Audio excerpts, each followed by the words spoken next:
हरि ओम्। ॐ श्रुतिस्मृतिपुराणानाम् आलयं करुणालयं नमामि भगवत्पादं शङ्करं लोकशङ्करं शङ्कराचार्यं केशवं बादरायणं सूत्रभाष्यकृतौ वन्दे भगवन्तः पुनः पुनः निधये सर्वविद्यानां विजशे भवरोगिणां गुरवे सर्वलोकानां दक्षिणामूर्तये नमः। ॐ सहना भवतु सहनौ भुनक्तु सह वीर्यं करवावहै तेजस्विनावधीतमस्तु मा विद्विषावहै। ॐ शान्ति शान्ति शान्तिः। उपदेशसारम्। कर्तृराज्ञया प्राप्यते फलं कर्म किं परं कर्म தஜ்ஜடம். இதில் நாம் இன்னைக்கு பார்க்க வேண்டியது 17வது பாடல் பார்த்துட்டு 18க்கு போகலாம். மானசம் துக்கிம் மார்கனே கிருதே நைவ மானசம் மார்க ஆர்ஜவாத். 17வது பாடல். மானசம் துக்கிம் மார்கனே கிருதே நைவ மானசம் மார்க ஆர்ஜவாத். உபதேசசாரம்ங்கிற டெக்ஸ்ட்டை பார்த்தீங்கன்னா அவர் கர்மயோகம், அடுத்த டாபிக்கு பக்தி யோகம், அதுக்கு அடுத்தது அஷ்டாங்க யோகம், இதெல்லாம் நம்ம முடிச்சிருக்கோம். இப்போ கடைசி வந்திருக்கோம் ஞான மார்க்கம். அதை பற்றின டாப்பிக்கில் பாடல்கள். 17வது பாடல் தான் ஃபர்ஸ்ட் பாடல். அதிலிருந்து அவர் ஞான மார்க்கத்தை பற்றி பாடல் சொல்கிறாரு. இப்போ அவர் சொல்கிற பேசிக்காக ரமணருடைய டெக்னாலஜி, டீச்சிங் டெக்னாலஜி என்னன்னு பார்த்தீங்கன்னா, வேதத்தில் சொல்லப்பட்டது தான். அவர் எந்த ஏரியாவை எடுத்துக்கிறாருன்னு பார்த்தீங்கன்னா, இப்போ மனம்தான் எனக்கு பிரச்சனை தரக்கூடியதாக இருக்குது அப்படிங்கும்போது அந்த மனதை பற்றிய விசாரம் பண்ணும்போது மனம்ங்கிறது காணாமல் போய்விடுகிறது. அதுதான் ஃபர்ஸ்ட் எடுத்துன்னு அவர் சொன்னது. என்ன ஃபர்ஸ்ட் பாடல் என்ன சொல்றாரு? மானசம் துக்கிம் மார்கனே கிருதே. மனம்னா என்ன? மானசம் கிம், மனம்னா என்ன விசாரிச்சு பார்த்தா, மார்கனே கிருதே ஆராய்ந்து பார்க்கும் பொழுது, விசாரம் செய்து பார்க்கும் பொழுது என்ன ஆகுது? ந ஏவ மானசம், மனம் என்பது நிச்சயமாக கிடையாது. எப்படிங்க மனம்ங்கிறது இருக்குதே இல்லைன்னு விருப்படி சொல்றாரு? விசாரம் செய்து இப்ப நம்ம புரிஞ்சுக்கலாம். மார்க்க ஆர்ஜவாத்து, இதுதான் நேரான மார்க்கம் அப்படின்னு அவர் சொல்றார். இப்ப மனம்ங்கிறது இவர் இல்ல அப்படிங்கிறார், நிச்சயமாக கிடையாது அப்படிங்கறது என்ன சொல்றாருன்னா, ரியாலிட்டி ஆஃப் மைண்ட் பத்தி விசாரம் பண்ணி பார்க்க சொல்றாரு. இப்ப சாஸ்திரம் நமக்கு சொல்லி கொடுத்துருக்கு. இந்த ரியாலிட்டினா உண்மைத்தன்மை. நாம பார்க்கக்கூடிய இந்த உலகத்துல 3 விதமான உண்மைத்தன்மை நம்ம பார்க்கிறோம். ஒண்ணு பாத்தீங்கன்னா, எப்பொழுதும் 3 காலத்திலும், 3னா சிருஷ்டி செய்வதற்கு முன்பும், இந்த உலகம் படைக்கப்படுவதற்கு முன்பும், இந்த உலகம் நடந்துட்டு இருக்கிற இந்த காலத்திலையும், இந்த உலகம் முடிஞ்சதுக்கு அப்புறம் லயம் அடைஞ்ச காலத்துக்கு அப்புறமும் இருக்கக்கூடிய ஒரே வஸ்து பிரம்ம வஸ்து. அது சத்தியம். அது மட்டும்தான் ஒரே வஸ்து, சத்திய வஸ்து, நித்தியம் ஆக இருக்கிறதுனால அது சத்தியம். இந்த ரியாலிட்டிக்கு பேரு பாரமார்த்திக சத்து. எவர் லாஸ்டிங் சொல்ற பாத்தீங்களா, எப்பவுமே இருப்பது. இது ஒரு வகையான ரியாலிட்டி. அடுத்தது 2வது ரியாலிட்டி, நம்ம ஒரு பொருளுடைய இருப்புன்னா நம்ம பிராக்டிக்கல் என்ன சொல்லுவோம்? ஒண்ணு இருக்கு, இல்லைன்னா இல்ல. இந்த 2 தான் நமக்கு தெரியும். இருக்குன்னா சத்து, இல்ல அப்படின்னா அசத்து. இந்த இடத்துல இப்ப கையில எங்கிட்ட பென்சில் இருக்குன்னா இருக்கு, இப்ப ஒண்ணு இல்லைன்னா இல்ல, அசத்து. இது 2 தான் நம்ம பிராக்டிக்கல் நமக்கு தெரிஞ்சது. 2 ரியாலிட்டி தான். ஒண்ணு இருக்கு, இப்ப கையில தூக்கி பென்சில பேனா காமிக்கும் போது என் கையில பேனா இருக்குன்னு சொல்லுவீங்க. பேனா கீழே போட்டு இப்போ பேனா இல்லை. 2 இருப்பு தான் நமக்கு தெரியும். அந்த இல்லை அப்படிங்கிறத, இருக்கு அப்படிங்கிறது பாரமாரிக்க சத்துங்கிறது ஒரே ஒரு வஸ்து மட்டும்தான். அது பிரம்ம வஸ்து மட்டும்தான். அது ஆத்ம தத்துவம் மட்டும்தான். இப்ப இந்த இல்லைங்கிறத சாஸ்திரம் 2ஆ பிரிக்குது. என்னது? நம்ம சொல்றோம் இல்லைங்களா, இல்லை, கையில இப்ப பேனா இல்லை அப்படிங்கும்போது நம்ம அசத்து, சத்து அதுக்கு ஆப்போசிட் அசத்து. அந்த இல்லைங்கிறத சாஸ்திரம் மறுபடியும் 2ஆ பிரிக்குது. ஒண்ணு 3 காலத்திலும் இல்லாதது, எப்பவுமே இல்லாதது, அது ஒண்ணு. அதுக்கு பேர் துச்சம்னு சொல்லுவோம். ஸோ அசத் இப்ப ரெண்டா பிரிக்குது சாஸ்திரம். இல்லைன்னு நம்ம சொல்றத ரெண்டா பிரிச்சு காமிக்குது. ஒண்ணு துச்சம். துச்சம்னாங்க எப்பவுமே இல்ல. ஃபார் எக்ஸாம்பிள் முயல் கொம்பு சொல்லுவோம். சாஸ்திரம் சொல்றதே தான். முயலுக்கு எந்த காலத்துல கொம்பு இருந்தது, எந்த சிருஷ்டியிலும் அது கொம்புங்கிறது கிடையவே கிடையாது. இல்லாதது, 100% இல்லாதது, அது துச்சம்.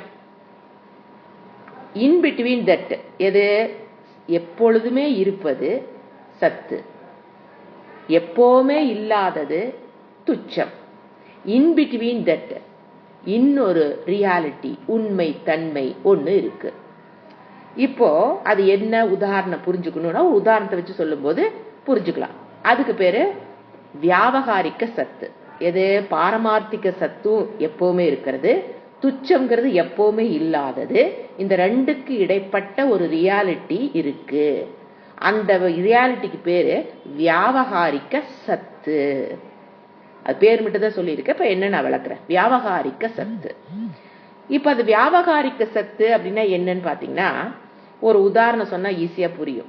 இப்போ மாலை நேரத்தில் நம்ம படியேறி போறோம். மேல ஒரு மங்குன ஒளியில் ஒரு ஒரு பாம்பு இருக்கிறத நம்ம பார்க்கிறோம். ஒரு கயிறு நம்ம என்னவா பார்த்துறோம், பாம்பாக பார்க்கிறோம். நீங்க பாருங்க, அந்த கயிற்றின் மேல் ஏற்றி வைக்கப்பட்ட பாம்பு அது நம்மளோட அறியாமையில் வந்ததுதான். ஆனா அந்த இடத்துல கயிற்றின் மேல் ஏற்றி வைக்கப்பட்ட பாம்பு இருக்குன்னு சொல்லுவீங்களா, இல்லைன்னு சொல்லுவீங்களா? இருக்குன்னு சொல்ல முடியாது. ஏன்னா அங்க இருக்கிறது என்னது, கயிறு மட்டும்தான் இருக்குது. அப்போ அந்த இடத்துல அது இருக்குன்னு சொல்ல முடியல, இல்லைன்னு சொல்ல முடியல. ஏன்னா அந்த பாம்பை பார்த்து தான், நம்ம வெறும் கைத்தை பார்த்துருந்தா நமக்கு பயமோ அதனுடைய கான்சிக்வன்சஸ்ல எதுவுமே இருந்திருக்காது. ஆனா பாம்புன்னு ஒண்ணு நம்ம பார்த்துருக்கோம், பார்த்ததுனாலதான் பயம் வருது, ஓடி வரோம், கூப்பிடுறோம். அதனோட கான்சிக்வன்ஸ் நம்ம பாக்குறோமா இல்லையா? சோ அது இல்லைன்னு சொல்ல முடியாது. என் கண்ணு பார்த்திருக்கே, என்னோட விருத்தியில பாம்பு விருத்தி ஏற்பட்டு இருக்கே. ஆனா அங்க இருக்கிறது கயிறு தான். அப்போ அந்த கயிற்றின் மேல் ஏற்றி வைக்கப்பட்ட பாம்புனுடைய ரியாலிட்டி என்ன, அது இருக்குன்னு சொல்ல முடியாது. 3 காலத்திலும் லைட்டு நல்லா டியூப் லைட்டை போட்டு பார்த்தா அப்பவே அது காணாம போயிடும். இல்லைன்னு சொல்ல முடியாது, ஏன்னா எனக்கு பயம் கொடுத்தது. சோ அந்த இடத்துல அதுக்கு பேரு வியாவகாரிக்க சத்துன்னு. அந்த உதாரணத்துல உண்மையான பாம்பு அங்க கிடையாது, அது எப்பவுமே இருக்கிற அது உண்மை. சத்தான பாம்புனா அது உண்மையான பாம்பு அங்க கிடையாது. அங்க இருக்கிறது கயிறு. ஆனா நம்ம எப்படி பாக்குறோம், பாம்பாக பாக்குறோம் போது அந்த கயிற்றின் மேல் ஏற்றி வைக்க பாம்புனுடைய ரியாலிட்டி, உண்மைத்தன்மைங்கிறது என்னன்னு கேட்டீங்கன்னா வியாவகாரிக்க சத்து. இப்ப நமக்கு ரியாலிட்டிய சாஸ்திரம், நமக்கு தெரிஞ்ச ரியாலிட்டி இருக்கு இல்ல, இவ்வளவுதான் மனிதனுக்கு தெரிந்தது. சாஸ்திரம் என்ன சொல்லி கொடுக்குது, நீ அதுல 3ஆ பிரிக்குது. Reality, இருப்புத்தன்மையை, existence 3ஆ பிரிக்குது. ஒண்ணு பாரமார்த்திக சத்து, அது பிரம்ம தத்துவம் மட்டும்தான், வேற எதையும் நம்ம கிட்ட கொண்டு போக முடியாது. அதுக்கு அடுத்தது வியாவகாரிக்க சத்து, அதுக்கு அடுத்து துச்சம், எப்பவுமே இல்லாதது. அதுல இந்த உலகம் எந்த ரியாலிட்டிக்குள்ள வருது, கண்டிப்பா பாரமார்த்திக சத்து அல்ல. நீங்க கண்ணுல பார்த்துட்டு இருக்கிற இந்த உலகம், நீங்க பார்த்துட்டு இருக்கிற உடல், கண்ணால் உங்களால் எதெல்லாம் அறியப்படுகிறதோ அதுதான் உலகம்னு எடுத்துக்கணும். உலகம்னா கல்லு மண்ணு அல்ல. என்னால் அறியப்படுவது என் மனம், என்னால் அறியப்படுவது என் புத்தி, என்னால் அறியப்படுகிறது இந்த சரீரம், என்னால் அறியப்படுகிறது இந்த ஜட பொருட்கள். அப்படிங்கும் போது அதெல்லாமே உலகம். உலகம் இஸ் ஈக்குவல் டு என்னுடைய மனதிலிருந்து எடுக்க தெரியணும். மனம், புத்தி, சித்தம், அகங்காரம் அல்லது இந்த இந்திரியங்கள், இந்த உடல், நாடி, நரம்பு, இருதயம், லங்ஸ், ஹார்ட் எல்லாமே உலகம்னு இருக்கணும். இது இந்த உலகம், அடுத்து வெளியில் இருக்கிற உலகம். இந்த எல்லா உலகத்தினுடைய ரியாலிட்டி என்னன்னு சிந்திச்சு பாரு, விசாரம் செய்து பாரு அப்படிங்கிறார் ரமணர். என்னன்னா அது எந்த சத்துக்குள்ள வரும் அப்படின்னா அது பாரமார்த்திக சத்து அல்ல. ஏன்னா இந்த சரீரம் எடுத்துக்குங்க, இந்த சரீரம் சிருஷ்டி தோன்றுவதற்கு முன்னால இருந்துதாங்க, இப்ப இருக்குது, மறுபடியும் காணாம போக போகுது. சோ அது எதுக்குள்ள கண்டிப்பா வராது. இந்த சரீரம், என்னுடைய சரீரம் என்பது, இந்த கண்ணால பார்க்கக்கூடிய உலகம் என்பதே பாரமார்த்திக சத்துக்குள்ள வர இயலாது. ஏன்னா இந்த சிருஷ்டி ஒரு காலத்துல தோன்றி இருக்கு, கொஞ்ச நாள்ல இருக்கு, கொஞ்ச நாள் அது இல்லாம போகுது. சோ அது பாரமார்த்திக சத்துக்குள்ள நீங்க கண்ணால் கேட்பது, காதால் கேட்பது, நாக்கால் சுவைப்பது எதுவும் வராது. அப்ப அதெல்லாம் என்னது, இந்த உலகமே என்னன்னு தெரியணும், வியாவகாரிக்க சத்து.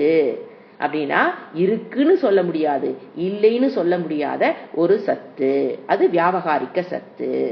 சோ இப்ப என்ன பார்க்கிறோம்? 3 டைப் ஆஃப் ரியாலிட்டி. ஒன்னு பாரமார்த்திக சத்து, அடுத்தது வியாவகாரிக்க சத்து, அடுத்தது துச்சம், எப்பவுமே இல்லாதது. இதை தெரிஞ்சுக்கிட்டு இந்த ரியாலிட்டியில நம்ம மனதை இப்ப விசாரம் பண்ணி பார்க்கணும். அப்போ இந்த வியாவகாரிக்க சத்துங்கிறதுக்கு இன்னொரு வார்த்தை மித்யா. இருக்குன்னு சொல்ல முடியல, இல்லைன்னு இதை மட்டும் எடுத்துக்கிறோம். நம்ம பாரமார்த்திக சத்தை பத்தி விசாரிக்க போகல, மனதை பற்றி விசாரத்துக்கு வர்றதுனால பாரமார்த்திக சத்தை பத்தி விசாரத்துக்கு நம்ம போகல. துச்சம்ங்கிறது விசாரத்துக்கு எடுத்துக்கொள்ள வேண்டாத ஒரு விஷயம் இல்லைங்களா? இல்லாத ஒரு பொருளை உட்காந்து நம்ம விசாரம் பண்ணுமே, என்ன துச்சத்தை விட்டுருங்க. இப்ப நாம டீல் பண்றது பாரமார்த்திக சத்து அல்ல, மனம் பத்தி பேசுறோம். இப்ப மனம்ங்கிறது சாஸ்திரம் என்ன சொல்லுது? அது வியாவகாரிக்க சத்து, அதோட ரியாலிட்டி ஆஃப் மைண்ட் என்ன விசாரம் பண்ணி பார்த்தீங்கன்னா அதோட உண்மைத்தன்மை உனக்கு தெரியும். ஏன்னா மனம்தான் நமக்கு பிரச்சனையான இடம், நமக்கு துக்கத்தை கொடுக்கக்கூடிய இடம் நம்ம கையோ காலோ கண்ணோ மூக்கோ அல்ல, மனம்தான் சிந்திக்குது, அதுதான் நமக்கு துக்கத்தை கொடுக்குதுங்க போது இவர் என்ன சொல்றாரு? அந்த மனதை கொஞ்சம் விசாரம் பண்ணி பாரு. மனம்ங்கிறது மித்யா, ஒரு காலத்தில் இருந்து ஒரு காலத்துக்கு. ஏன்னா நீங்க மித்தியாங்கிறது ஒரு டேலயே நம்ம அதை மித்தியான்னு ப்ரூவ் பண்ணிடலாம். இப்ப நம்ம விழித்து கொண்டு பேசிக்கொண்டு இருக்கும் போது மனம்ங்கிறது செயல்படுது, இருக்குது, உன்னை சிந்திக்குது, உன்னை யோசனை பண்ணுது, அப்ப மனம்ங்கிறது இருக்குது. படுத்து தூங்குற காலத்துல மனம் என்ன ஆயிருது? இல்லாமல் போய்விடுகிறது இல்லைங்களா? இப்படி ஒரு 24 மணி நேரத்துக்குள்ளேயே 8 மணி நேரம் அது இல்லை, அப்ப மறுபடியும் என்ன ஆகுது? வருது. சோ மனம்ங்கிறது உண்மையில் இருக்குதா இல்லையா? மனம்னு ஒண்ணு இருக்கு அப்படின்னா 24 மணி நேரம் இருக்கணும், அப்பதான் அது சத்து. இருக்குன்னு சொல்லணும்னா அது 3 காலத்துல இருக்கணும். சோ இருக்குன்னு நம்மளால மனதை சொல்ல முடியல. ஏன்? தூங்கும்போது மனம் காணாம போயிருது, மனம்ங்கிறது இல்ல. சோ அவர் என்ன சொல்றாரு? அது உண்மையான சத்து இருப்பை உடையது அல்ல. சோ அது இருக்குன்னு சொல்ல முடியல. ஏன்? தூங்கும்போது காணாம போயிருது. சரி, அது இல்லைன்னு சொல்ல முடியுமா? எப்படி சொல்ல முடியும்? மனதுக்குள் எத்தனை அனுபவங்கள் ஏற்படுது, அது எப்படிங்க இல்லைன்னு சொல்றது? சோ மனம்ங்கிறது இல்லைங்கிற கேட்டகரிக்குலையும் கொண்டு போக முடியல. பிகாஸ் நான் சந்தோஷப்படுறேன், மனதுல துக்கப்படுகிறேன், எல்லா அனுபவங்களும் மனதில் தான் ஏற்படுகிறது. எல்லா ஞானமும் மனதில் தான் ஏற்படுது. விருத்தி ரூபேன வெளியில பாக்குற எல்லா பொருளை பற்றிய ஞானமும் மனதில் தான் ஏற்படுது. மனம் இல்லைன்னு எப்படி சொல்றது? சோ இல்லைன்னு சொல்ல முடியாது, பட் இருக்குன்னு என்னால சொல்ல முடியாது. ஏன்னா தூங்கும் போது அது இல்லாமல் போய்விடுகிறது. சோ இருக்கிற ரியாலிட்டி 3. ஒன்னு பாரமார்த்திக சத்து, இன்னொன்னு வியாவகாரிக்க சத்து, இன்னொன்னு துச்சம். இதுல மனம் எதுல வந்தாகணுங்கிற நம்ம சம்சய ரகிதமான ஒரு ஞானத்தை பெறணும். கண்டிப்பா அது வியாவகாரிக்க சத்து மித்யா. இருக்குன்னு சொல்ல முடியல, இல்லைன்னு சொல்ல முடியாத கேட்டகரிக்கு தான் என் மனமே வருது. இதத்தான் சொல்லாரு, விசாரம் செய்து பார்த்தால். என்ன சொன்னாரு? மனம் என்றால் என்ன என்று இப்ப பண்ணது பேர் தான் ஆராய்ந்து பார்த்தோம் என்றால் மனம் நிச்சயமான தனக்கென்று தனியாக ஒரு இருப்பு உடையது அல்ல. நிச்சயமாக எக்ஸிஸ்டன்ஸ் திரிகாலே அப்பி 3 காலத்திலும் அது இருப்புடையது அல்ல என்று தெளிவுறும். இத மாதிரி தெரிஞ்சுக்கிறது தான் ஆத்மாவை பற்றி தெரிந்து கொள்வதற்கு நேரான மார்க்கம் அப்படிங்கிறது இவரு சொல்றாரு. சோ இப்ப மனமே நமக்கு பிரச்சனையான இடம் மனதுதான். அதை நம்ம ஆராய்ச்சி செய்து பார்த்தோம்.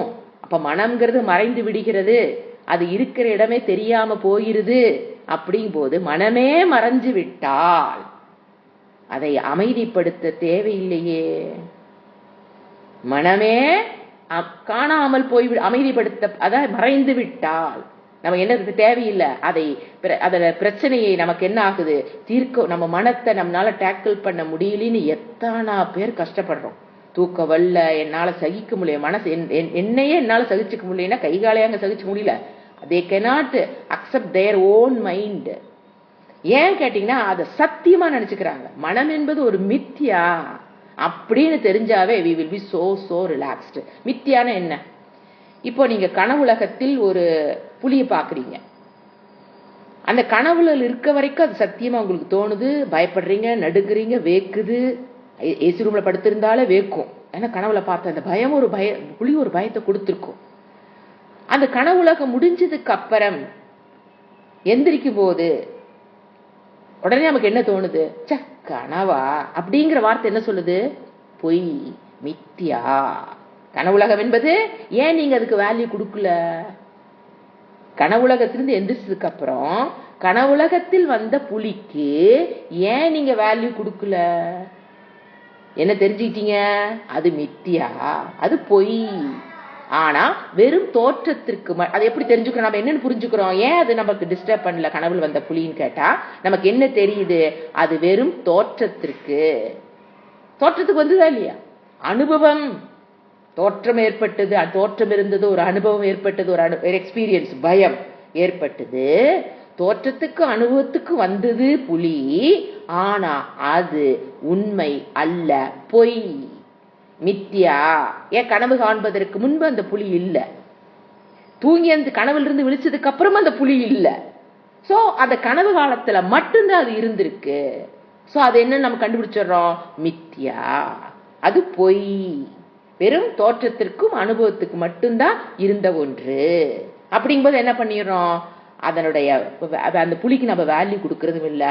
அதை பத்தி ஐயோ நான் புலி வந்தது என்னை பிடிப்பாய், நம்ம அதை பத்தி நம்ம அதை என்ன பெருசா நம்ம மனதை டிஸ்டர்ப் பண்றது இல்லை. கனவில் வந்த புலி எப்ப டிஸ்டர்ப் பண்ணாது? நீங்க இந்த விழித்ததற்கு பிறகு உங்களை அது டிஸ்டர்ப் பண்றது இல்லை.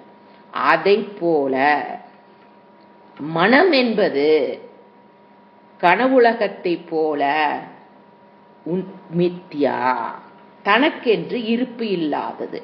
அது தனக்கென்று மனம் இருப்பு இல்லாததுங்கிறது அடுத்த விசாரம் பண்ண சொல்றாரு. ஃபர்ஸ்ட் மனம்ங்கிறது தனக்கென்று இருப்பு இல்லாதுங்க விசாரத்துக்கு முன்னால் நம்ம என்ன பார்த்தோம்? மனம்ங்கிறது மித்யா அப்படிங்கிறது பார்த்தோம். ஏன்? அது கொஞ்ச நேரத்துக்கு இருக்குது, கொஞ்ச நேரத்துக்கு இல்லாம போகுது. அதனால அது வியாபகாரிக்க சத்துக்குள்ள வர மித்தியா, ஒரு மாய தோற்றம் மித்தியா. எப்படி அந்த கயிற்றின் மேல் ஏற்றி வைக்கப்பட்ட பாம்பு மித்தியாவோ, கனவுலகத்தில் வந்த புலி மித்தியாவோ, ஜஸ்ட் லைக் தட் என்னுடைய மனம் வெறும் தோற்றம், மாய தோற்றம். அப்ப அந்த மாய தோற்றம் போது உங்களுக்கு ஒரு மாய தோற்றம் ஏற்படணும்னு வச்சுக்கோங்களேன். உங்களுக்கு என்ன வேணும்? அடித்தளமான அதிஷ்டானம், அடித்தளம் மேலதான் அது உருவாக முடியும் இல்லைங்களா? ஒரு அதிஷ்டானம் இருக்கணும். இப்ப கயிற்றின் மேல் நீங்க பாம்பை ஏற்றி வைக்கிறீங்கன்னா அந்த இடத்துல ஒரு அதிஷ்டானம் இருக்கணும். கயிறே அங்க இல்லைங்கும் போது பாம்பை நம்ம பார்க்க முடியாது. சோ என்ன தெரியுது? இந்த மித்தியா தோன்ற வேண்டும், மாய தோற்றம் வச்சுக்கலாமே. இந்த மாய தோற்றம் ஏற்பட வேண்டும் என்றால் என்ன இருக்கணும்? அடியில அதுக்கு பேஸ் அதிஷ்டானம்னு ஒண்ணு இருக்கணும், கயிறை போல. அதை போல மனம் என்பது மாய தோற்றம் என்றால் அதற்கு அதிஷ்டானமாக கண்டிப்பாக ஒன்று இருக்க வேண்டும். எதை போல? கயிற்றின் மேல் நீங்க பாம்பை ஏற்றி வைக்கிறீங்கன்னா கயிறுங்கிறது அதிஷ்டானம், அது இருந்தாதான் மாய தோற்றம் ஏற்படுத்த முடியும் இல்லைங்களா? அதிஷ்டானம் அந்த இடத்துல கயிறே இல்லைன்னு வச்சுங்களேன், எப்படி நம்ம பாம்பை பார்ப்போம்? பாம்பளை பார்க்க முடியாது. சோ மாய தோற்றம் ஒண்ணு ஏற்படுதுனாவே என்ன லாஜிக்கு? அதுக்கு அதிஷ்டானமாக ஒண்ணு இருந்திருக்கணும். எதே அந்த கயிற்றின் மேல் ஏற்றி வைக்க பாம்பு, அதுக்கு ஒரு அதிஷ்டானம் இருந்ததா இல்லையா? கயிறு. அதை போல இப்ப எனக்கு என்ன தோணுது? மனம்ங்கிறது எனக்கு என்ன புரிஞ்சிருச்சு? மித்தியா, வெறும் தோற்றம். இருக்குன்னு சொல்ல முடியல, இல்லைன்னு சொல்ல முடியல. வெறும் அனுபவத்துக்கு மனம் இருக்கு, தோற்றத்திற்கு மனம் இருக்கு. ஆனா அது மித்திய வஸ்து அல்ல. அது எங்க வருது? மாயா தோற்றம். அப்ப மாயா தோற்றம்னா என்ன வேணுதுக்கு? அதிஷ்டானம். அப்ப மனதுக்கு எது அதிஷ்டானம்? அடுத்த கேள்வி எங்க கேட்கிறாரு ரமணரு, எவ்வளவு அழகா கொண்டு வர்றாரு பாருங்க. இப்படி ஒரு மாயிங்க மித்தியா, மனம்ங்கிறது ஒரு மித்தியா, இருக்குன்னு சொல்ல முடியாத, இல்லைன்னு சொல்ல முடியாத ஒரு மித்தியா. இந்த மார்க்கத்தில் நீங்க நேர் மார்க்கம்ங்கிறாரு, இந்த வகையில் நீங்க சிந்திச்சு போகும்போதுதான் மனம்ங்கிறது இல்லாததுன்னா இல்லைன்னு சொல்ல முடியாது, இருக்குன்னு சொல்ல முடியாத மித்தியா. அப்ப அது ஒரு மாய தோற்றம். அப்ப மாய தோற்றம் என்றால் இன்னும் சிந்திச்சு பார்க்கணும், அதுக்கு என்ன இருக்குன்னு? ஒரு அதிஷ்டானம். இருக்கணுமா இல்லையா? அந்த அதிஷ்டானம் என்ன, அதுல விசாரம் பண்ணுங்க. ஃபர்ஸ்ட் மனதை பார்த்தாச்சு, அது நெகேட் பண்ணியாச்சு. அதுக்கப்புறம் எங்க வர்றோம்? அதனுடைய அதிஷ்டானம் எது? அடுத்த 18வது பாடல். விருத்தயஸ்வகம் விருத்திமாஸ்ரிதாக விருத்தயோ மனோ வித்யகம் மனஹ. விருத்தயஸ்வகம் விருத்திமாஸ்ரிதாக. என்ன சொல்றாரு? மனம்ங்கிறது என்ன? ஜஸ்ட் எண்ணங்கள். இப்போ எண்ணங்களுடைய தொகுப்பு தான் என்னது? மனம். அப்படிதான், எண்ணங்களுடைய தொகுப்பு தான் என்ன சொல்றோம்? மனம். இப்ப சொல்லும் இல்லைங்களா, இப்ப வாழைப்பழம் தனி, சாலட் பண்ணும்போது என்ன பண்றோம்? எல்லா ஃப்ரூட் சாலட் பண்ணும்போது என்ன பண்றோம்? தனித்தனியா இருக்கிற ஃப்ரூட்ஸை எல்லாம் கட் பண்ணி போட்டா அதுக்கு என்ன பேர் வருது? சாலடு. சுவாமிஜி அடிக்கடி சொல்லுவாரு, மனம்ங்கிறது சாலடு. ஏன்னா அந்த சாலடுக்குள்ள பாருங்க, ஒரு ஆப்பிள், ஒரு ஆரஞ்சு, ஒரு வாழைப்பழம், எல்லாம் என்னது? ஒன்னொன்னு ஒரு எண்ணங்கள். அப்படி நினைச்சுக்கோங்க. அந்த எண்ணங்கள் ஒண்ணு சேர்ந்தா, அந்த ஃப்ரூட்ஸ் எல்லாம் ஒண்ணு சேர்ந்தா நமக்கு என்ன கிடைக்குது? சாலட். அதை போல எண்ணங்களுடைய தோற்றம் என்ன, பல எண்ணங்கள் இருக்கு இல்லைங்களா? அப்போ எண்ணங்களுடைய சாலடு தான் என்னது? மனம். எது? எண்ணங்களுடைய சாலடு தான் என்னது? மனம். அதைத்தான் சொல்றாரு, எண்ணங்கள் தான் மனம். என்னது? ஆப்பிள், ஆரஞ்சு, வாழைப்பழம் தான் என்னது? சாலடு. சாலடு இதெல்லாம் தவிர்த்து வேற எங்க இருக்குது? என்ன வாழைப்பழம், ஆப்பிள், ஆரஞ்சு இல்லாம சாலட்னு ஒண்ணு தனியா இருக்குதா? என்ன கிடையாது. வாழைப்பழம், ஆரஞ்சு பழம் தான் என்னது? சாலடு. அதை போல எண்ணங்கள் தான் என்னது? மனம். எண்ணங்கள் தான் மனம். ஆச்சா? அந்த எண்ணங்கள் நான் என்ற எண்ணத்தை ஆதாரமாக கொண்டுள்ளன. இதுக்கு என்ன சொல்றாரு அவரு? இந்த நாம சொன்னோம்ல, மனம் அது மித்தியான்னு சொல்லிட்டு அதுக்கு ஒரு ஆதாரம் வேணும்னு போன கிளாஸ்ல போன ஸ்லோகத்தோட லாஜிக் முடிஞ்சது. அது ஒரு மித்தியா, கண்டிப்பா அதுக்கு ஆதாரம் வேணும். அப்ப இந்த ஸ்லோகத்துல என்ன சொல்றாரு? எது ஆதாரம்? என்ன சொல்றாரு? எண்ணங்கள்ங்கிறதா மனம். எண்ணங்கள் நான் என்ற எண்ணத்தை ஆதாரமாக கொண்டுள்ளது. நான், ego, reflected consciousness, it's not original. அதுதான் ஆதாரம் ஃபார் மனம். ஏங்க நான்கிற எண்ணத்தை எடுத்துட்டு எங்க மனம் இருக்கு நிக்குதான் பாருங்க. நீ நினைக்கிறீங்க அந்த நான்கிற எடுத்துட்டீங்கன்னா எங்க இருக்கு மனம்? சிந்திச்சு பாருங்க. எப்பவுமே மனதோட என்ன சேர்ந்து போகுது? அகங்காரம், நான். அந்த நானும் மனமும் சேர்ந்துதான் நீங்க அறிய முடியும். சோ மனதுக்கு எது ஆதாரம்? நான்கிற ஈகோ. நான். ஈகோன்னு என்னங்க? இந்த கர்வம் அல்ல, அந்த நான்கிற எண்ணம் தான் என்னது? ஈகோ. அந்த நான் இல்லாமல் மனம் இருக்குமா? சோ அவர் என்ன சொல்றாரு? மனதுக்கு ஆதாரமாக இருக்கிறது என்னது? நான், அந்த ஈகோ, ரிஃப்ளெக்டட் கான்சியஸ்னஸ். எப்படி புரிஞ்சுக்கிட்டீங்கனாலும் சரி, அதுதான் என்னது? மனதுக்கு ஆதாரம். ஏன் மனம் என்னது? மித்தியா. அதுல டவுட் வரக்கூடாது. அது ஒரு நேரத்துக்கு இருக்குது, ஒரு நேரத்துக்கு இல்லாம போகுது. சோ அது மித்தியா. அப்ப மித்தியானா மாய தோற்றம். மாய தோற்றம்னா ஒரு மெஜிஷியன் ஒரு புதுசா ஒரு மாய தோற்றத்தை உண்டு பண்றாருன்னா ஏதோ ஒரு அதிஷ்டானத்தை வச்சுக்கிட்டு தான் பண்ணுவாரு இல்லீங்களா? ஒரு பாக்ஸை காமிச்சு பாக்ஸ்ல இருந்து புலி வருது மாதிரி காமிக்கலாம்னா பாக்ஸுங்கிறவருக்கு வேணும். பாக்ஸே இல்லாம புலி வர மாதிரி காமிக்க முடியுமா? புறா பறக்கிற மாதிரி காமிக்கிறாருன்னா அவருக்கு அதிஷ்டானம் ஒண்ணு வேணும். எது? ஒரு பாக்ஸ் இல்லீங்களா? அதுதான் என்னது? அதிஷ்டானம். அவருக்கு ஒரு மாய தோற்றம், ஒரு புறாவை உண்டு பண்ணுவதற்கு அவருக்கு என்ன வேணும்? ஒரு பாக்ஸுக்குள்ள இருந்து வெளியில் வர மாதிரி காமிக்கிறாரா இல்லையா? அதை போல மனம் என்பது மாய தோற்றம். அப்ப அதுக்கு ஒரு ஆதாரம் வேணும் போது நம்மளே சிந்திச்சு பார்க்கலாம்.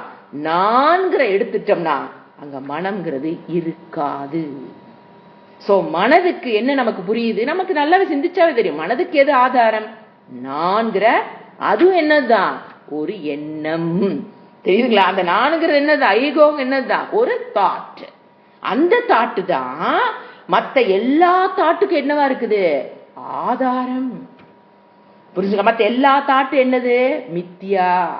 அப்ப இதுக்கு எது ஆதாரமா இருக்குது? இது மொத்தம் என்ன பண்றாரு? ரெண்டா பிரிக்கிறாரு. ஒண்ணு அகம் விருத்தி. அந்த அகம்ங்கிறது அகங்கார விருத்தி. நான் நீங்க நினைக்கிறீங்க பாத்தீங்களா? அந்த நான்கிற தாட்டு தான் மற்ற எல்லா தாட்டுக்கும் ஆதாரம். ஏன் மற்ற எல்லா தாட்டும் என்னது? மித்யா. ஏன் ஒரு தாட்டு வருது போகுது, ஒரு தாட்டு வருது போகுது, ஏதாவது ஒரு தாட்டு அப்படி பிடிச்சி வச்சு நிக்குதாங்க சத்தியம் சொல்றதுக்கு சொல்லவே முடியாது. ஒரு க்ஷணத்துக்கு ஒரு என்ன ஆயிட்டே போகுது, எண்ணங்கள் போயிட்டே இருக்குது. கேசட் டேப் ரெக்கார்ட் ஆகிற மாதிரி ஆகி போயிட்டே இருக்குது.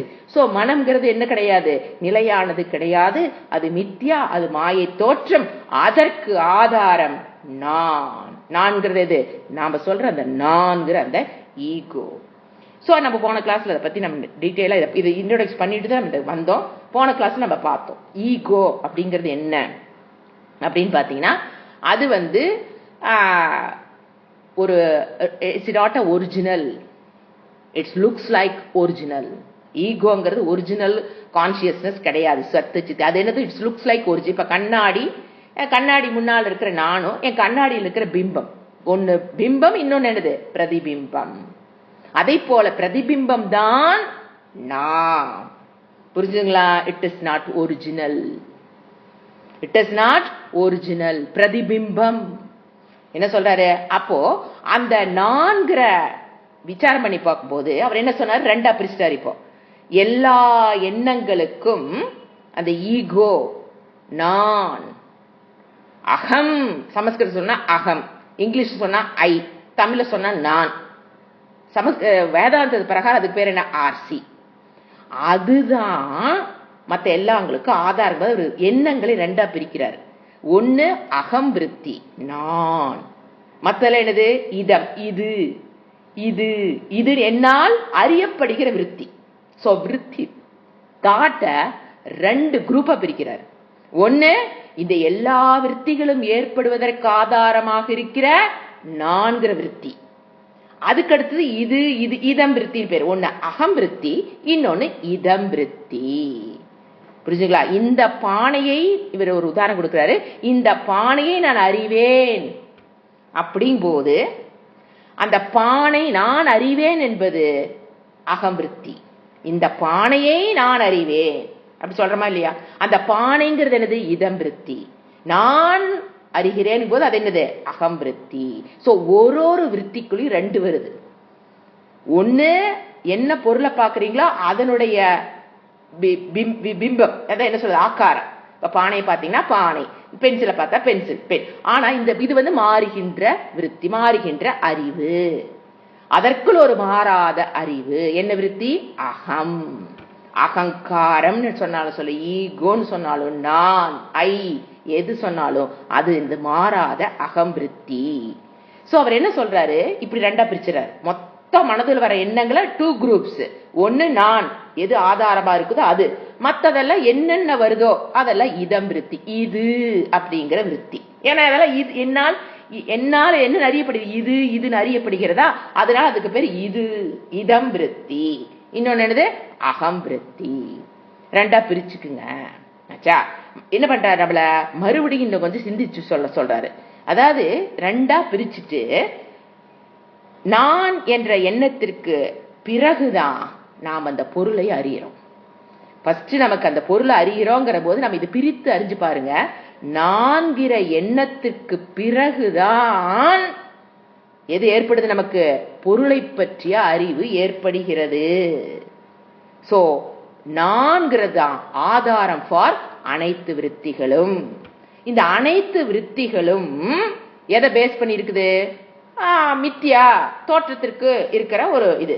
அவர் என்ன சொல்றாரு? இப்ப நான்கிற அந்த விருத்தி எடுத்து விசாரம் செய்து பார்க்கணும். இப்ப மனம் அது விருத்திகளா மாத்திரம்.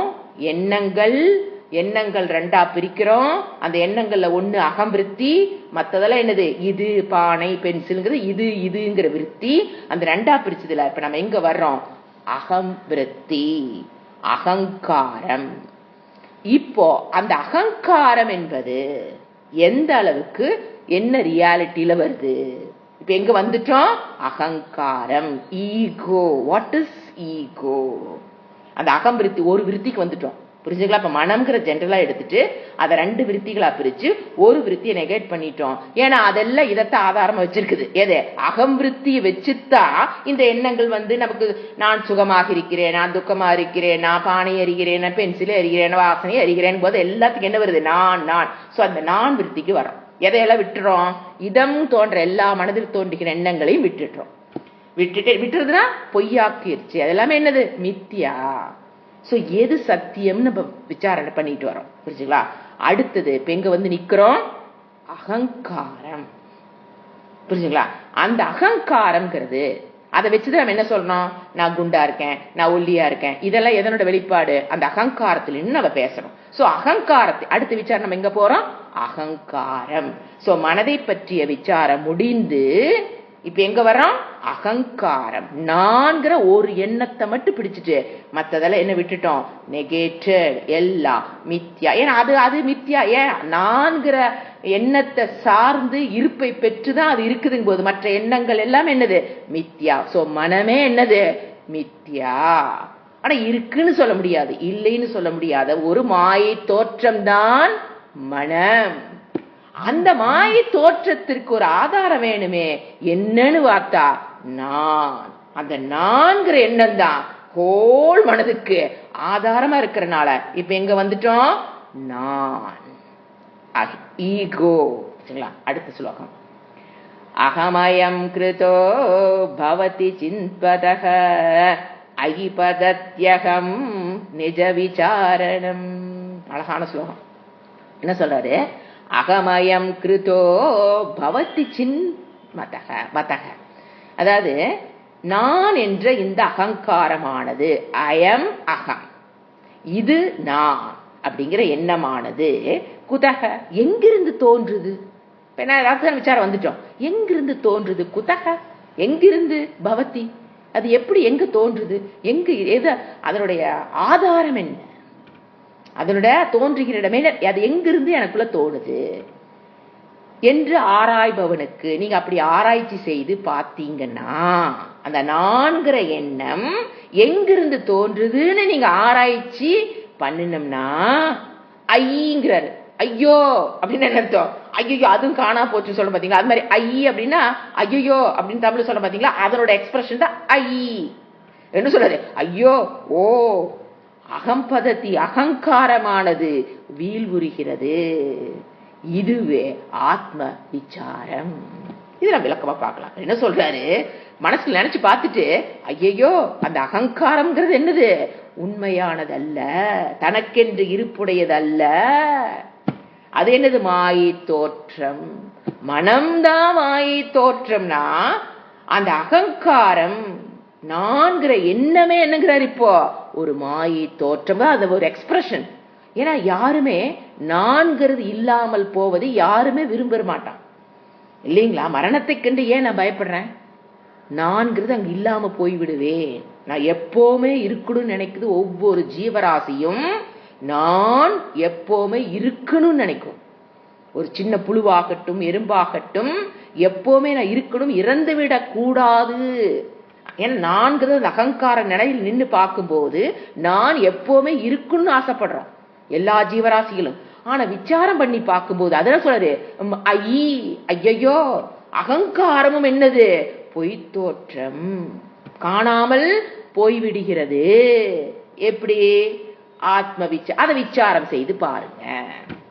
அப்ப என்ன ஆயிரும் உங்களுக்கு? அந்த அகங்காரமும் மாயை, வெறும் மாயை தோற்றம். இருக்குன்னு சொல்ல முடியாது, இல்லைன்னு சொல்ல முடியாதுங்க. மெஜிஷியன் வந்து ஒரு பொட்டிக்குள்ள இருந்து முதல்ல ஒரு எம்டி பொட்டி இப்படி திறந்து காமிப்பாரு. அப்புறம் மூணுதுக்கு அப்புறம் இப்படின்னு திறந்து மேல திறந்து விட்டாருன்னா புறா வருது. நீங்க இந்த புறா இல்லைன்னு நாங்க சொல்ல முடியும்? இருக்கு நாங்க சொல்ல முடியும்? இதுக்கு முன்னால அந்த பொட்டிக்குள்ள இல்லையே, திறந்து விட்டு மேல இருந்து திறந்து விட்டு வருதே. அப்ப அதுதான் என்னது? மாயை தோற்ற மெஜிஷியன். யார் இந்த உலகத்துக்கு மெஜிஷியன்? மாயா. பேரு பாத்தீங்களா? மாயாவி. மெஜிஷியனுக்கு தமிழ் என்ன பேரு? மாயாவி. அதை போல இந்த உலகத்துக்கு, இந்த உலகத்தை இந்த தோற்றத்திற்கு கொண்டு வந்தவள் யாரு? ஈஸ்வர தத்துவம். ஈஸ்வரிடம் இருக்கிற ஒரு சக்தி மாயா. அவளே என்னது? இருக்குன்னு சொல்ல முடியாது, இல்லைன்னு சொல்ல முடியாது ஒரு தத்துவம் தான் மாயா, மித்யா. ஆச்சுங்களா? இவர் என்ன சொல்றாரு? அந்த அகங்காரத்துக்கு இப்ப வருவோம். அதுவும் என்னதான்? மித்யா. இந்த ஒரு மித்யாவான ஒரு மனதையும் அகங்காரத்தை வைத்துக் கொண்டு என்ன போராட்டம் வாழ்க்கையில் நம்ம படுற பாடு இருக்கே, கொஞ்சம் நஞ்சம் அல்ல. ஏன்? அறியாமை. எல்லாம் சத்தியமா புடிச்சு வச்சுக்கிட்டு வாழ்ந்துட்டு இருக்கிறோம். ஒரே அடி நெகேட் பண்றாரு. எப்படின்னு நம்ம பார்க்கலாம். இப்ப என்ன சொல்றாரு? அகங்காரம். இந்த நான் நீ சொல்றீங்க பாத்தீங்களா, அவ்வளவுதான், வேற எங்கேயும் நீங்க திங்க் பண்ண வேண்டாம். நான் அவ்வளவுதான், அந்த நானோட நின்னுக்கணும். நான் குண்டா இருக்கிறேங்கிறது வேற விஷயம், அந்த குண்டுங்கிறது விருத்தி, அதை விட்டுருங்க. நான் கருப்பு, நான் குண்டு, நான் உள்ள இந்த நான் செஞ்சேன், நான் செய்யல, நான் ஏன் செஞ்சேன், நான் ஏன் செய்யல, நான் சாப்பிட்டேன், நான் தூங்குனேன், அந்த நான் சொல்றேன் பாத்தீங்களா, அதை வட்டு பிடிக்கணும். அதுக்கு மனதுக்கு எது ஆதாரம்? அந்த நான்கிற எண்ணம். எல்லா எண்ணங்களுக்கு, கோடிக்கணக்கான எண்ணங்களுக்கு ஆதாரம் எதை கண்டுபிடிச்சிட்டோம்? ஏன்னா நான்கிறது ஒண்ணு இல்லாம மனம் அங்கு இல்லை. அதனால என்ன கண்டுபிடிச்சோம்? ஓ, நான் தான் ஆதாரம். அந்த அகங்காரத்தை பற்றி நீ விசாரம் பண்ணு. அதுக்கு என்ன சொல்றாரு? அதுவே ஆத்ம விசாரம். நீ அதை விசாரம் பண்ணினா அதுக்கு பேர் என்ன? ஆத்ம விசாரம். சோ அடுத்த கேள்வி, இந்த நான்கிற எண்ணம் எங்கிருந்து வருகிறது அப்படின்னு ஆராய்ந்து பார்த்தால் அந்த எண்ணமும் மறைந்து விடுகிறது. உண்மையில அந்த எண்ணம் என்ன ஆகுது? மறைந்து விடுகிறது. உண்மையில் இந்த நான்கிறதுங்க ஆணவத்தை குறிக்கிற சொல் அல்ல. நான் செஞ்சேன், நான் சாப்பிட்டேன், நான் தூங்குனேன்னு சொல்றேன் பாத்தீங்களா, அந்த நான். சோ இந்த அகங்காரம் எங்கிருந்து தோன்றுது அப்படின்னு நம்மள சொல்லி பார்க்க, நம்மள சிந்திக்க வைக்கிறார். சிந்திச்சு பாரு, அந்த நான்கிறது எங்கிருந்து வந்தது. சோ அந்த ஐ அப்படின்னு சொல்லும் போது அது விசாரம் பண்ணி பார்த்தீங்க அப்படின்னா அது என்ன ஆகுது?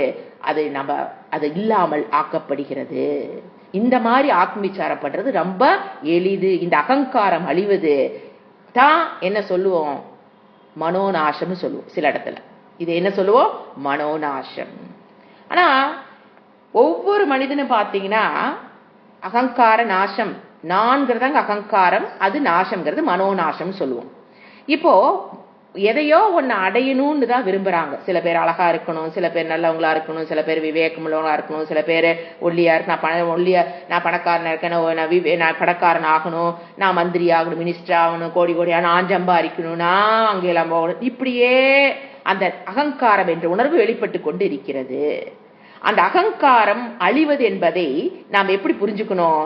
சரியா எப்படி அழியுது அப்படிங்கறத அடுத்த பாடல் கொண்டு போறாரு. மொத்தத்துல அகங்காரம்ங்கிறது சிந்திச்சு பாத்தீங்கன்னா அகங்காரம் அங்கு தனக்கென்று ஒரு இருப்பு இல்லாதது. ஏன்? இந்த நான்கிறத மட்டும்தாங்க, மனதை விட்டுருங்க. அந்த நான்கிற எண்ணம் தூங்கும் போது இருக்குதா? சிந்திச்சு பாருங்க. நான் மாரடிச்சு கிடக்கும் பாத்தீங்களா தூங்கும் போது. ஏன்னா சத்தியம்னு அது எப்படி இருக்கணும்? வியாபகாரிக்க பாரமார்த்திக சத்து அழியாதது சத்தியம், தனக்கென்று இருப்புடையது, திரிகால திஷ்டதி அப்படின்னு எப்பவுமே இருக்கணும். தூங்கும் போது என்ன ஆகுது? அவ்வளவுதான் விசாரம். அதான் ஐயன்றாரு. இந்த ஒரு பாயிண்ட் நினைச்சு பார்த்தோம்னா ஐயோ அகங்காரம்ங்கிறது என்ன ஆயிடுச்சு? இப்போ மித்யா. ஏன்? தூங்கும் போது நான்கிற எண்ணம் இல்ல. நான்கிற எண்ணம் இருக்கிற வரைக்கும் தூக்கம் இல்ல, அதுக்கு பேரு. சோ எப்ப அந்த நான்கிறது இல்லாமல் ஆக்கப்படுகிறதோ அப்பதான் நமக்கு என்ன வருது? தூக்கம். இல்லைங்களா? கனவு உலகத்தில் நான்கு இருக்கும். நான் ஓடுறேன், நான் வர்றேன், அந்த நான்கிற எண்ணம் கனவு உலகத்தில் இருக்கும். Think about sleep. தூங்கும் போது இப்ப என்ன சொல்றாரு? அகங்காரம் உண்மையான சத்திய வஸ்து, யாராலையும் அழிக்க முடியாத என்றும் இருப்பதுன்னு நீங்க நினைச்சு வச்சிருந்தீங்கன்னா தூங்கும் போது இருக்கணுமா இல்லையா? ஒரு நாளைக்கு 24 மணி நேரத்துல 8 மணி நேரம் அது என்ன ஆகுது? இல்லை. அது எப்படிங்க சத்தியமாகும்? சோ அதுவும் என்னது? அதான் சொல்றாரு, ஐயோ அதுவும் என்ன ஆயிடுச்சு? இல்லாமல் சிந்தித்து பார்த்தால் ஆத்ம விசாரம் செய்து, இதுக்கு பேர் தான் ஆத்ம விசாரம் பேர் கடைசியா போடுறாரு. சோ அப்போ அந்த நான்கிறது இல்லாம போயிட்டா எல்லாத்துக்கும் என்ன வருது? பயம். இல்லைங்களா? ஏன்னா சரியாக புரிந்து கொள்ளப்பட வேண்டும். ஐயோ அகங்காரமே இல்லையா, நான் ஒரு இல்லையான்னு கேட்கறக்கே கொலை நடுங்குதே. அப்போ சரியாக புரிந்து கொள்ள வேண்டும் என்பதற்காக அவர் என்ன பண்றாரு? அடுத்த பாடல் நம்மளை கூட்டிட்டு போறாரு. 20 அப்படியே கோர்வையா வருது பாருங்க, ஒன்னோட கனெக்ட் ஆயிட்டே போகுது. இப்ப எங்க வந்துட்டோம்? அகங்காரங்கிறது இல்ல. அது இல்லைன்னா இருக்குன்னு சொல்ல முடியாது, இல்லைன்னு சொல்ல முடியாத மித்யா, பொய் தோற்றம், மாயை தோற்றம் தான் நான்கிற எண்ணம். அப்ப நமக்கு ஒரு பயம் வருது அப்படிங்கறக்காக, அந்த பயத்தை போக்குறதுக்காக அடுத்த பாடல் என்ன சொல்றாரு? அகமிநாசபாத் அகமகம் தயா ஸ்மிருதஹிருஸ்தவயம் பரமபூர்ணசத். அகமிநாஜ பாஜி, பாஜி அது அகமி நாசபாஜி. இந்த அகங்காரம்ங்கிறது அகம் நாசம், அது உங்களுக்கு புரியுது. அகம் நாசம், அந்த அகங்காரமானது அழியும் போது, இல்லாமல் ஆக்கப்படும் போதுனா பொய்யாக்கப்படும் போது வச்சுங்களா. பரமபூர்ண உயர்ந்த பரிபூரண சத்தான ஹிருதயம் தானாகவே நான் என்று ஸ்புரத்தி. அந்த நான்கிற அகங்காரத்தில் இருக்கிற நான நீங்க நெகேட் பண்ணிட்டீங்கன்னா அப்பதான் ஆத்ம தத்துவம் நான் உங்களுக்கு விளங்கும். ஸ்புரத்தி அகங்காரத்தை விசாரம் பண்ணி அது மித்யா கேட்டகரி, அது கொஞ்ச நேரத்துக்கு இருக்குது இல்லாமல் போது, அதுவும் ஒரு மாயை தோற்றம்ங்கிறது உங்களுக்கு புரிஞ்சு அது இல்லாமல் ஆக்கப்படும் பொழுது, அப்ப நான்கிறது எங்க போய் பிடிச்சதாங்க நின்றுதாங்க ஆகணும். இப்ப எங்கிருந்து நெகேட் பண்ணிட்டு வர வரிசையா எல்லாத்தையும் நெகேட் பண்ணிட்டு வந்துட்டோம். இப்ப நான்கிறது எங்கேயோ பக்கம் போய் நின்றுதான் ஆகணும். அது எங்க போய் நிற்கும்? ஆத்ம தத்துவம், ஓசி, ஒரிஜினல் கான்சியஸ்னஸ் அகம். இந்த விசாரம் பண்ணிக்கிட்டே வந்தீங்கன்னா இப்ப அந்த அகங்காரம் இல்லாமல் ஆகும் இடத்து பயப்பட வேண்டாம். அந்த அகம்ங்கிறது எங்க போய் நிற்கும்? அகம் அந்த நான் சொல்ற வரைக்கும் அந்த சரீரத்துக்கு உட்பட்ட நானாக நாம் நினைத்து கொண்டிருந்தது அழியும் பொழுது. நோ வாய்ஸா? இப்ப வாய்ஸ் கேட்கலையாப்பா? இப்போ அவர் என்ன சொல்றாரு, இப்படி மனதை நெகேட் பண்ணிட்டு அடுத்து எங்க வந்தோம்? அகம் நான் அப்படிங்கிறது நெகேட் பண்ண விசாரம் செய்து அது ஒரு மாயை தோற்றம்னு உனக்கு புரியும் போது அந்த நான்கிறது எங்க போய் பிடிக்கும்?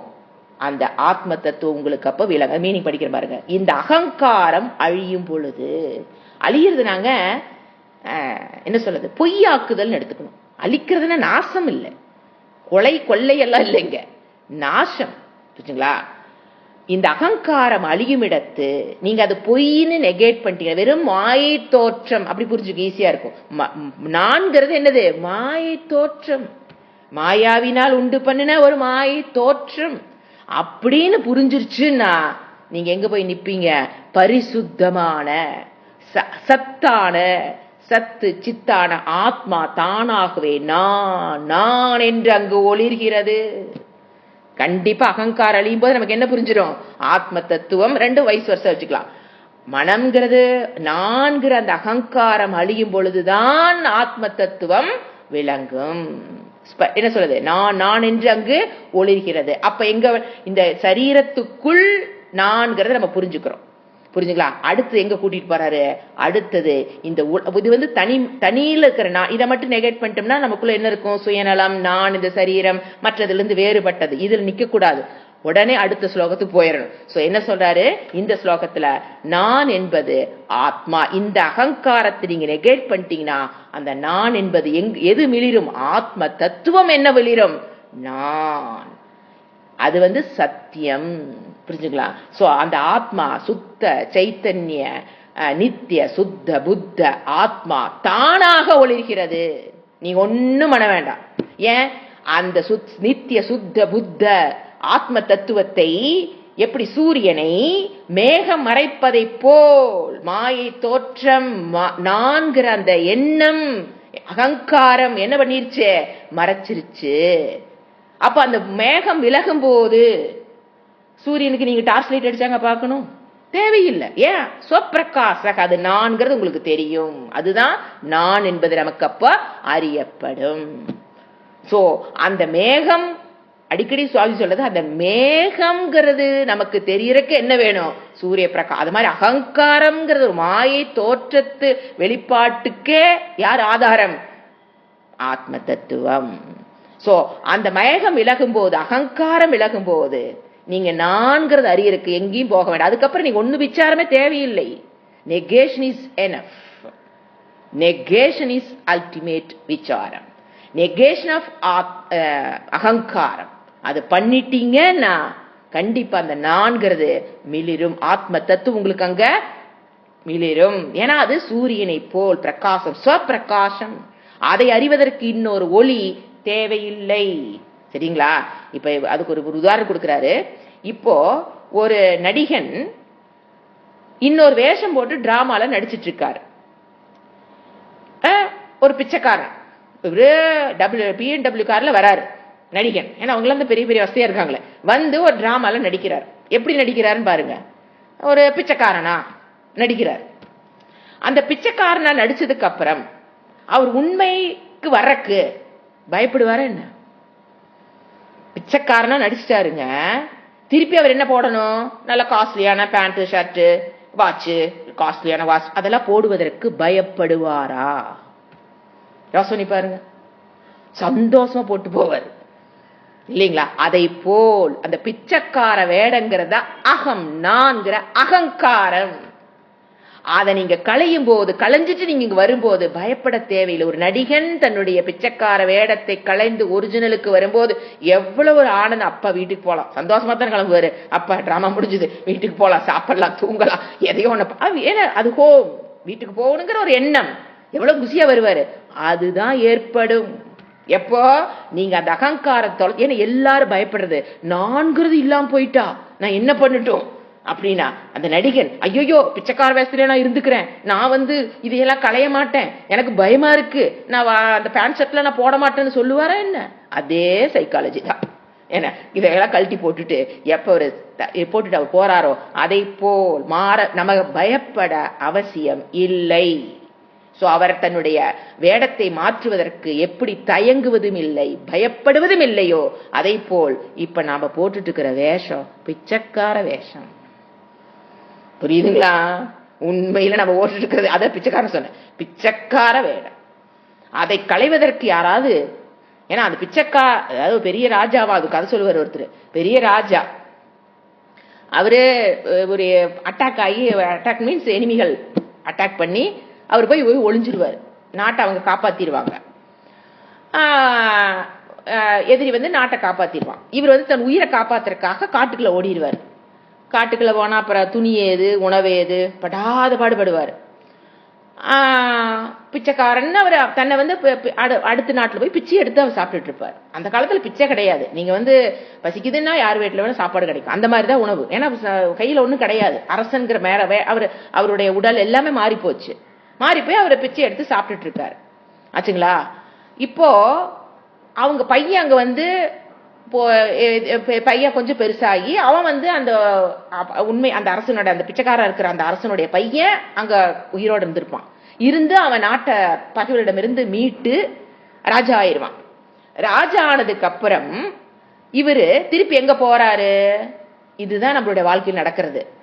அதாவது நான் யாருங்கிறது மறந்து என்னவாயிட்டு நம்ம பிச்சைக்கார வேஷம் போட்டுட்டு இருக்கோம். திருப்பி நீங்க ராஜா, நம்ம நாடு நம்ம கைக்கு வந்துருச்சுக்கு அப்புறம் அந்த பிச்சைக்காரர் தன்னுடைய வேடத்தை களைந்துட்டு அரசர் என்ன சொல்றது அந்த சேர்ல போய் அரியணையில் போய் அமர்வதற்கு அவர் தயங்குவாரா, பயப்படுவாரா?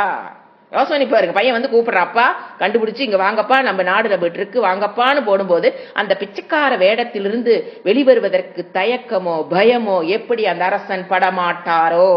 அது மாதிரிதான் நடிகன் எடுத்துக்கலாம். இந்த உதாரணத்தை எடுத்துக்கலாம். இது சுவாமிஜி கொடுக்குற உதாரணம். அதை போல அவருக்கு நான் அரசன் தெரிஞ்சதுக்கு அப்புறம் என்ன ஒரு சந்தோஷமோ. ஏன் அரசன்கிறது நான், ஆத்ம தத்துவம், இந்த சரீரம் இல்ல, பிச்சைக்காரனா இல்லைங்கிற அது அவருக்கு பரிபூர்ண ஆனந்தத்தை கொடுக்குமே தவிர அவருக்கு அதுக்கு பயமோ தயக்கமோ தேவையில்லை. புரிஞ்சுங்களா? அப்போ அந்த அகங்காரம் அழியும் போது என்ன ஆகுது? ஆத்ம தத்துவம், நான் ஆத்ம தத்துவம். இப்போ இதோட இது என்ன சொல்லுது? முதல் நான் சரீரம் தான் வச்சிருந்தேன். இப்ப ரெண்டாவது ஒரு நான் விசாரம் ப்ராக்ரஸ் ஆகும்போது பாத்தீங்கன்னா, ஃபர்ஸ்ட் நான் என்ன வாழ்க்கையில் எப்படி வாழ்ந்துட்டு இருந்தேன்? நான் இந்த சரீரம், அது ஃபர்ஸ்ட் நான் வச்சுக்கலாம். இப்ப ரெண்டாவது நான் வந்திருக்கோம். எது எது? ஆத்ம தத்துவம் நான். எந்த உடம்பில் வெளிப்பட்டு கொண்டிருக்கிற, மனதில் வெளிப்பட்டு கொண்டிருக்கிற அந்த ஆத்ம தத்துவம் நான், அது ரெண்டாவது நானா வச்சுக்கோங்க. இப்ப அடுத்து ஒண்ணு சொல்றாரு, மூணாவதா ஒரு நானுக்கு நீ போகணும், அப்பதான் ஞானம் இஸ் கம்ப்ளீட். இதோட நின்றுட்டோம்னா எப்படித்தான் இருப்போம்? சுயநலவாதியாக நான் இந்த சரீரத்துக்கு நான் அந்த ஆத்ம ஞானத்தை பெற்று விட்டேன், அந்த கர்வம் பொறாமை எதுவும் நம்மளை விட்டு போகாது. என்ன ஆகணும்? உன்னில் உலகத்தை பார். சொன்னாரா இல்லைங்களா? அதுதான் ஈஸ்வர தத்துவம் தான் யாரு? மூன்றாவது நான்.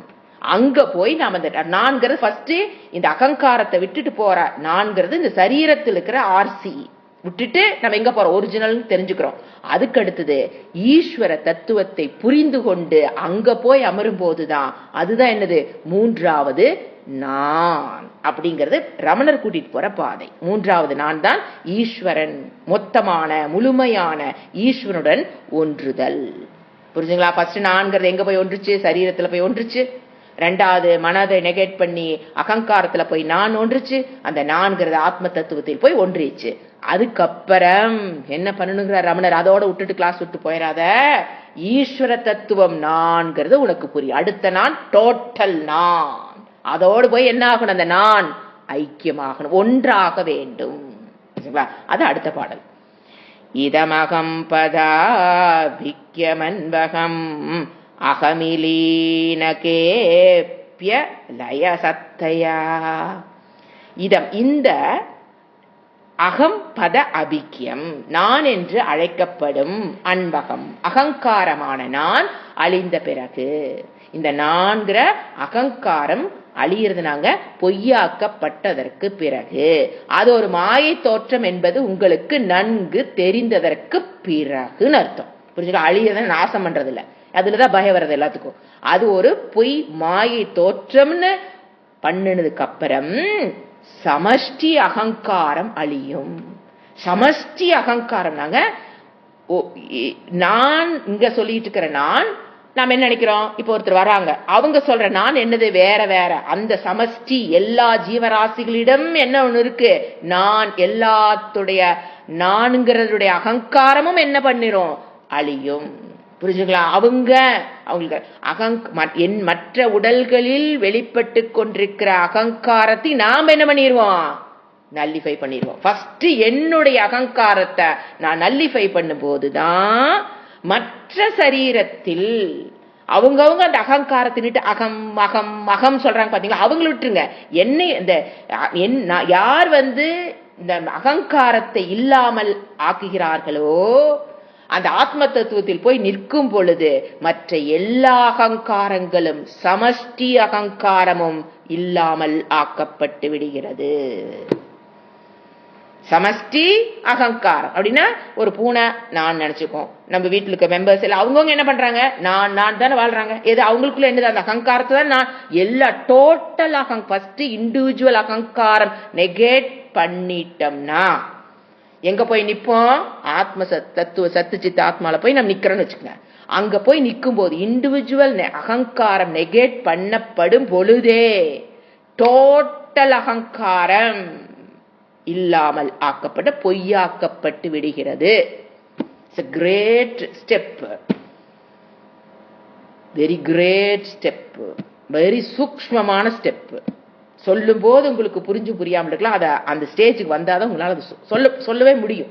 எது? எனக்குள் இருக்கிற அகங்காரத்தை நெகேட் பண்ணிட்டீங்க. நீங்க ஆத்ம தத்துவத்திலிருந்து உட்கார்ந்துட்டீங்க. தட் இஸ் நாட் ஞானம். ஃபுல் கம்ப்ளீட் ஆகாது.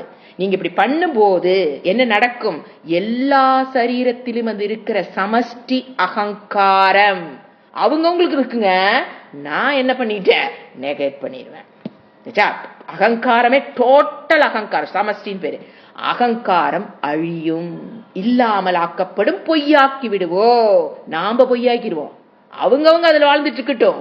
நான் என்ன பண்ணிடுவேன்? அதை பொய்யாக்கி விடுவேன். But a beautiful thing. அதுக்கப்புறம் நீங்க நினைச்சு பாருங்க, அவங்க அகங்காரத்தை நாம நெகேட் பண்ணிட்டோம்னா ஒளியும் மேற்கூறும். அதுக்கப்புறம் தான் பரிபூரண நானானது அழியாமல் ஒளிர்ந்து விளங்கும். அந்த ஈஸ்வர தத்துவம் நான்கிறது எனக்கு புரியும். எப்போ?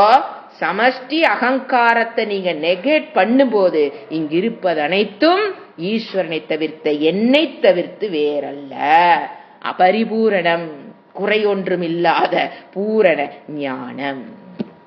இங்கிருப்பது அனைத்தும் என்னை தவிர்த்து. எப்ப நான் எதோட கொண்டு என்னை நினைச்சுக்கிறேன்? ஈஸ்வரனோடு.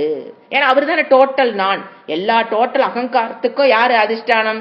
அகங்காரத்துக்கு யாருங்க அதிஷ்டானம்? ஈஸ்வரன். அவரிடம் போய் நாம் என்ன பண்ணுவோம்? ஒன்றுதல். ஃபர்ஸ்ட் எங்க நின்னோம்? சரீரம் நான் நின்னோம். அதுக்கப்புறம் அதை நெகேட் பண்ணிட்டு எங்க வந்தோம்? மனம் நான் நின்னோம். அதை நெகேட் பண்ணிட்டு எங்க வந்தோம்? ஐ, அகம், அகங்காரம், நான் இண்டிவிஜுவல் எனக்கு வந்து நின்னோம். அதுக்கப்புறம் எங்க போய் நிப்போம்? ஈஸ்வனுடைய அகங்காரம், அல்லது சாரி ஈஸ்வனுடைய ஆத்ம தத்துவத்தில் நான்கிறது போய் அது என்ன நடக்கும்? பரிபூரண ஞானம். அது உலகை எங்க பார்க்கிறோம்? எண்ணில் பார்த்தல். சோ என்ன சொல்றாரு? இந்த நான் என்ற அகங்காரமானது அழியும் இடத்தினா பொய்யாக்கப்படும் பொழுது சமஷ்டி அகங்காரம் கண்டிப்பா அழியும். You will negate all the அகங்காரம். அப்புறம் மேற்கூறப்பட்ட பரிபூரணமான நானானது அப்பதான் தெரியும் நான் நித்திய சுத்த புத்த மோக்ஷ சொரூபக அகம். அப்பதான் என்ன தெரியும்? நித்திய சுத்த புத்த சொரூபக அகம். அது விளங்கும். விசாரம் பண்ணினாலும் அது அப்படித்தான் இருக்குது. விசாரம் நமக்கு புரியும். அதன் பின் அதன் அழியாத நம்ம எதோட போய் ஒன்றி விடுகிறோம்? அழியாத ஆத்ம தத்துவத்தோடு ஒன்றி விடுகிறோம். சோ சுத்த தனி உடலும் இருந்தது, அப்புறம் சமஷ்டியோடு என்ன ஆகுது? ஒன்றும் போது ஈஸ்வரனும் மொத்த டோட்டல் அகங்காரம் அழியும் போது நாம் ஈஸ்வரனோடு ஒன்றுதல். ஜீவ ஈஸ்வர நம்ம இட படிச்சிருக்கோம். ஜீவ ஈஸ்வர ஐக்கியம். தட் இஸ் கால்டு ஜீவன் முக்தி. வேதாந்தத்துல சொல்லப்படுற வேர்டு இது பேரு என்னது? ஜீவ ஈஸ்வர ஐக்கியம், ஜீவேஸ்வர முக்தி. சோ என்ன நம்ம அப்ப என்ன சொல்லுவோம்? ஜீவேஸ்வர ஐக்கியத்துக்கு என்ன சொல்லுவோம்? அதாவது சொரூபத்தக அப்படித்தானே படிச்சு இவ்வளவு நாள். அதாவது அலை, கடல், வெவ்வேறு பேர் இருக்கு. அலைக்கு ஒரு பேர் இருக்கு, அலைன்னு ஒரு பேர் இருக்கு, அதுக்கு ஒரு ஷேப் இருக்கு, அதனுடைய காலம் தோற்றம் எல்லாம் வேற. கடலுக்கு ஒரு ஷேப் இருக்கு, அதனுடைய தோற்றம் காலம் எனக்கு ஒண்ணும் தெரியாது, அதோட காலம் தோற்றம் அதெல்லாம் வேற. அலைங்கிறது நமக்கு தெரியுது, தோற்றம் மறைவு காலம் எல்லாம் தெரியுது. ரெண்டு வெவ்வேற. இது அலைங்கிற ஒரு சப்தம் வேற, கடல்ங்கிற சப்தம் வேற. ஆனா H2O வரும்போது வாட்டர் மாலிகுல் தான். அலையினுடைய சொரூப்பம் வாட்டர், கடலுடைய சொரூப்பம் ஈவன்தோ நாமம் ரூபத்தில் வேறுபாடு, பேர் வேற, ஷேப் வேற, காலம் வேற, அதனுடைய குணங்கள் வேற இல்லைங்களா? அது அப்படி இருக்கும்போது, ஏன்னா அலையில திமிங்கல வாழாது, கடல்ல தான் என்ன வாழுது. so many differences. அலை கடல் பிரிச்சு பாருங்க. so many differences. பட் தண்ணீர் ஒரு இடத்துல சொரூப்பம் அப்படிங்கிற இடத்துக்கு வரும்போது அலையினுடைய சொரூப்பம் நீர், கடலுடைய சொரூப்பம் நீர். அந்த இடத்துல பேதம் என்பது இல்லை. அதை போல் ஈஸ்வரனுக்கும் எனக்கும் so many differences இல்லைங்களா? ஒன்னு ரெண்டு இல்லை. ஆனா சொரூப்பம்ங்கிற வரும்போது என்னுடைய சொரூப்பம் ஈஸ்வருடைய சொரூப்பம் ஒண்ணும் போது நான் ஈஸ்வரனாகவே இருக்கிறேன், அந்த பிரம்ம தத்துவமாகவே நான் இருக்கிறேன். That is perfect understanding. அத சொல்றாரு. ஓகே, இப்ப அவர் என்ன சொல்றாரு? சொல்லி முடிச்சுட்டு அவர் என்ன சொன்னது? அகங்காரத்தை எப்படி நெகேட் பண்ணலாம் முடிச்சிட்டாரு. ஃபுல் வேதாந்தத்தை அப்படியே கம்ப்ளீட்டா முடிச்சிட்டாரு. அப்புறம் 22வது பாடல் ஆரம்பிக்கிறாரு. என்னன்னு, அதாவது அகங்காரத்தை எப்படி நெகேட் பண்ணலாம், டெக்னிக், உபாயம் சொல்லி கொடுக்கிறாரு. ஏன்னா அது ஈஸி, நாட் ஈஸி. ஏன்னா சின்ன வயசுல இருந்து நான் படிக்கிறேன், நான் சாப்பிட்றேன், நான்கிற எண்ணத்தை புடிச்சுக்கிட்டு தான் இவ்வளவு வாழ்க்கையை ஓட்டிட்டோம். அதை நெகேட் பண்றது எப்படி? இது நிறைய தடவை சாஸ்திரத்துல படிச்சதுதான். அத இவர் சாஸ்திரத்தோட கருத்து இவர் சொல்றாரு. எப்படி அகங்காரத்தை நெகேட் பண்றது? விக்கிரகேந்திரிய பிராணதீதமஹா நாகமேகச தஜ்ஜடம் ஹுசத்து ஹி அசத்து. கடைசி வேர்டு ஹி அசத்து. என்ன சொல்றாரு? நான் ஏக்கமான அந்த சத்வஸ்து என்ன பண்ணணும்? ஆத்ம அனாத்ம விவேகம் பிரித்து அறிதல பண்ணு. அகங்காரத்தை இல்லாமல் ஆக்குவதற்கு எங்கதான் வந்தாகணும்? ஆத்ம அனாத்ம விவேகம். எங்க வந்துட்டாரு பாத்தீங்களா? எல்லாம் ஒரு இது சொல்லி முடிச்சுட்டு அதுக்கு என்ன பண்ணணும்? உபாயம். நான் சொல்லிட்டேன், அதுக்கு உபாயம் என்ன என்ன சொல்லு? இந்த உடல், இந்த மனம், இந்த இந்திரியம், இந்த பிராணன், இந்த புத்தி, அஞ்ஞானம், ஞானம், எனக்குள்ள இருக்கிற அறிவு, புத்தியில் இருக்கிற அறிவு, அறியாமை, மனதில் இருக்கிற என்ன சொல்றது கிளேசங்கள், அதனோட தர்மம். மனதோட தர்மம் என்ன? ராக துவேஷம் எல்லாம் அதனுடைய தர்மம். புத்தியோட தர்மம் என்ன? ஒன்னு தெரியும் ஒன்னு தெரியாதுங்கிறது புத்தியோட தர்மம். இந்திரியங்கள் தர்மம் என்ன? உன்னை பற்றிய ஞானத்தை கொடுக்கும். இந்த மாதிரி இந்த உடல், மனம், இந்திரியம், புத்தி, காரிய கரண சங்காதம் பாரு, யாரு? கிருஷ்ணர். அந்த இதெல்லாம் நான் கிடையாது. ஏனென்றா என்ன பண்ணணும்? இந்த மனம் நான் கிடையாது, இந்த புத்தி நான் கிடையாது, இந்த இந்திரியங்கள் நான் கிடையாதுன்னு என்ன பண்ணணும்? விசாரம். ஆத்ம அனாத்மாவை பிரித்து அறிதல் இஸ் த உபாயம். எதுக்கு? அகங்காரத்தை இல்லாமல் ஆக்குவதற்கு என்ன பண்ணணும்? பிரித்து அறியணும். என்ன அறியணும்? இதெல்லாம் நான் அல்ல. ஏன்?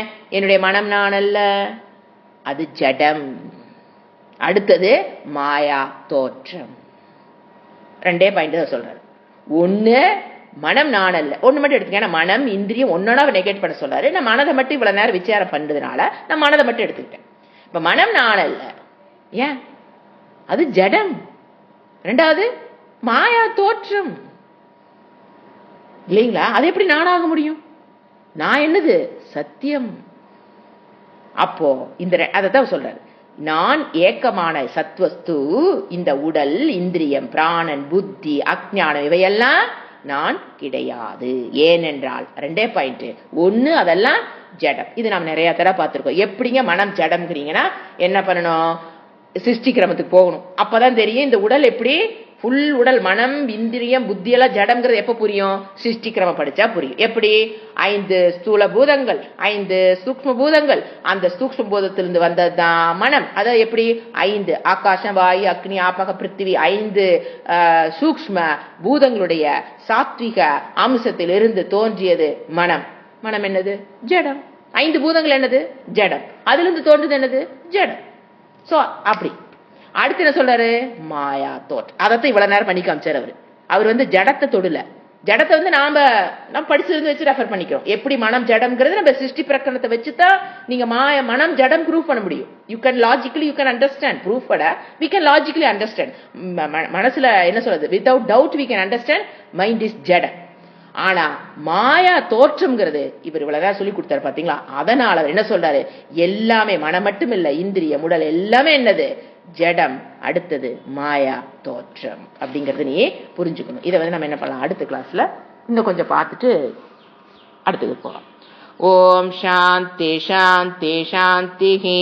ஹரிஹி ஓம் ஸ்ரீ குருப்யோ நமஹ. ஹரிஹி ஓம்.